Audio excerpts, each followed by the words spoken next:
Every year, reported incidents of information security breaches seem more spectacular than the year before. It appears to be a case of life imitating art. The silver screen coming to life right before our very eyes. The truth is that the stories that make the front page of print, digital, and video media accounts for less than 10% of the security breaches that are actually happening. And according to a Privacy Rights Clearinghouse, watchdog group in the US, last year their database recorded 585 incidents of security breaches across all sectors, from government to private sector to non-profits in the US alone. Now 585 incidents sounds like a small number, doesn't it? But when you take into account that a single breach target was mentioned can accommodate for something like over 40 million users, and experts are saying that it will get up to 70 million users, and it will actually cost target $3.6 billion to recover from such a breach, then it brings the stark reality right to bear at our front door, right on our noses. It's not a matter of if your company will be breached. It really is a matter of when and how quickly you are alerted and how well you respond. What measures are in place? What protocols are in place? What procedures have you established that will help you to respond to such an incident?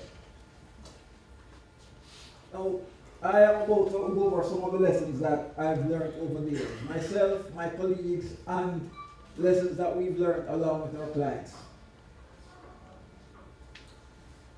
Some of the lessons are lessons that come to us directly from the ICIJ incidents of 2013, but some of the lessons are lessons that were picked up elsewhere. And I promise not to talk about gigabytes and megahertz. I promise not to confuse anyone. It starts with policies. Policies, policies, policies.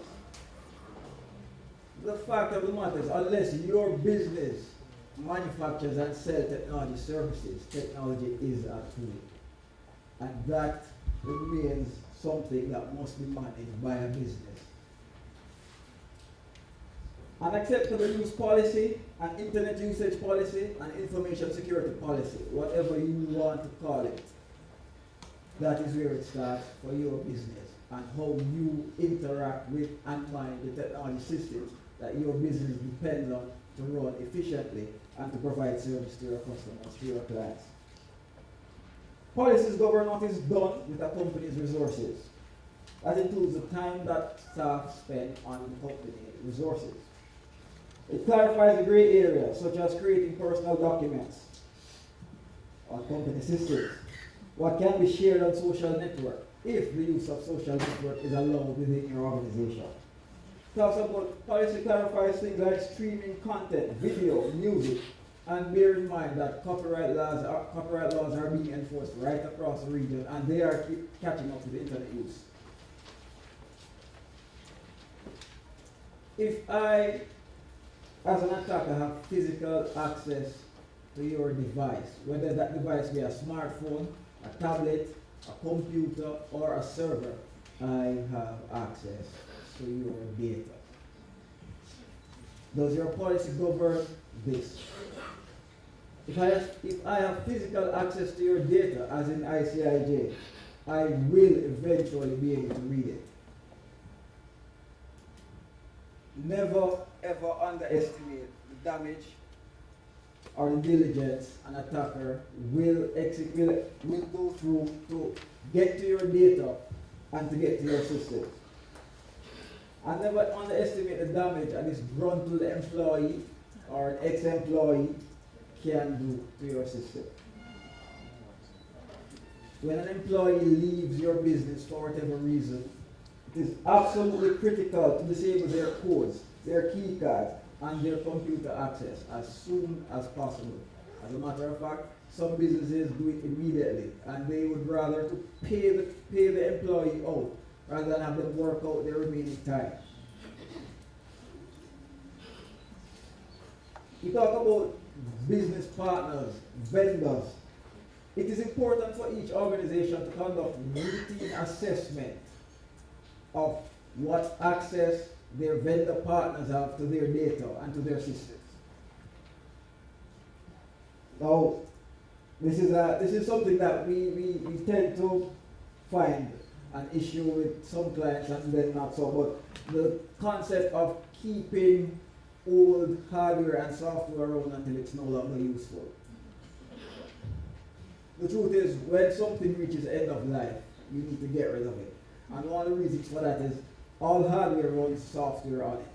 Software is what we use to do what we need to do. The hardware really is just there with the software sitting on it. It's a software we use to send emails, it's a software we use to engage in instant messaging, it's a software we use to conduct voice calls. And once equipment, hardware, software reaches end of life, then it means that the manufacturer is no longer supporting it. And that means that the manufacturer is no longer issuing updates to fix holes. And I can tell you, obsolete equipment is a low-hanging fruit for attackers. As a matter of fact, it's one of their sweet spots.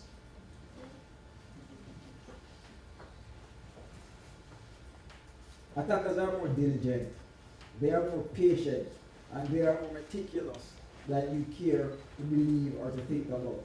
The ICIJ incident was not something that happened over weeks, it took months. Target was not something that happened over weeks, it took months. And attackers never act alone.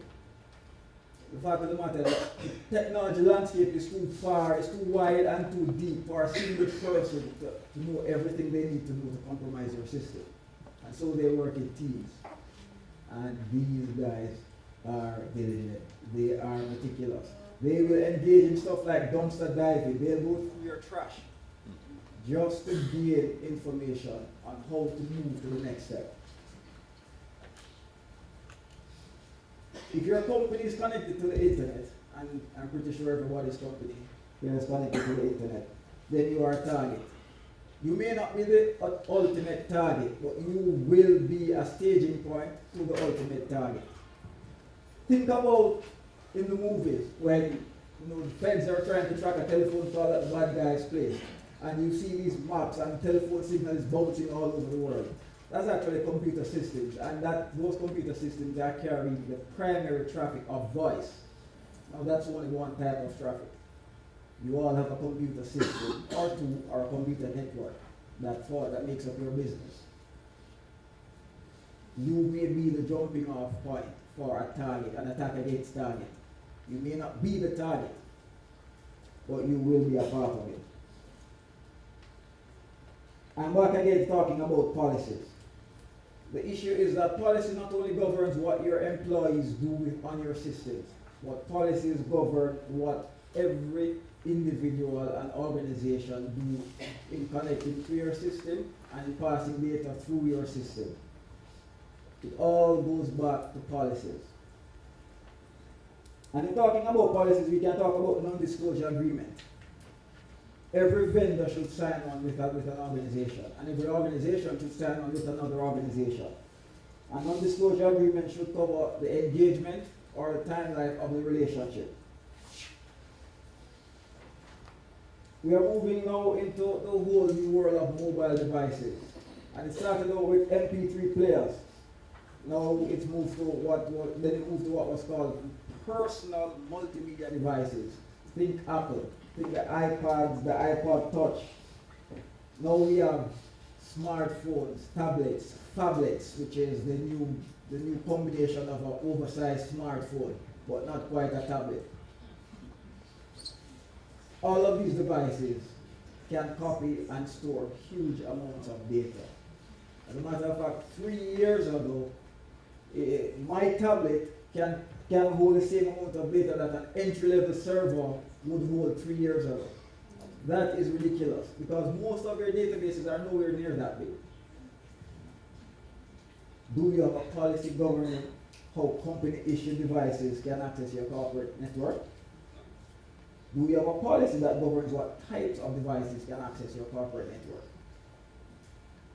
What type of data are mobile users allowed to access, and what can they do with it? Can they copy it? Can they forward it? Can they save it to a different location? Do you allow cameras on your devices to to be enabled while they're inside your corporate network. Can users with their portable devices connect them to your computer systems using a USB port so that they can charge them? You may not realize, but the moment you connect most of these smart devices to a computer system, they switch and give you a prompt. Do you want to use this as an external hard drive, or do you only want to charge?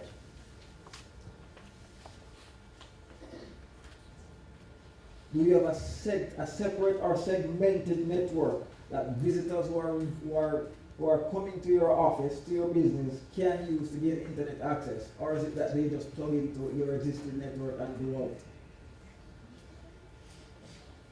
That brings us to the whole discussion of wireless network and wireless access points. Wireless networks are considered the easiest thing to deploy, to implement. But at the same time, they are the most unsecure aspect of any network. They are difficult to properly secure, they are easy to implement, but they are the primary entry point of most major network breaches.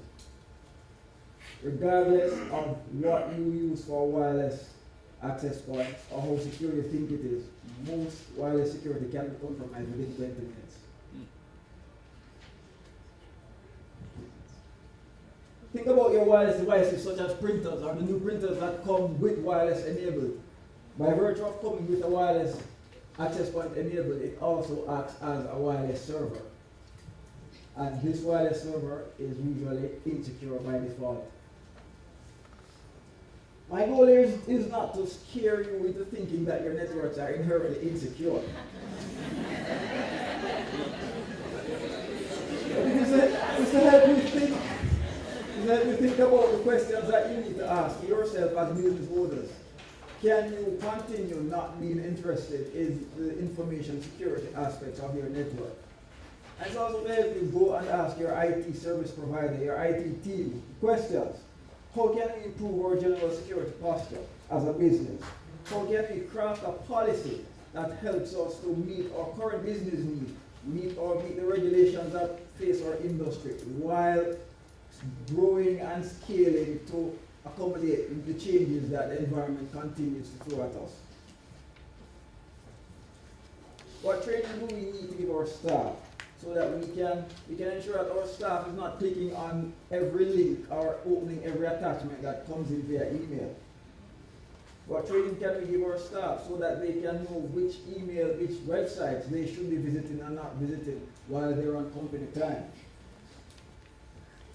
How often do we need to be testing our security systems? How often do we need to be testing the security of our systems?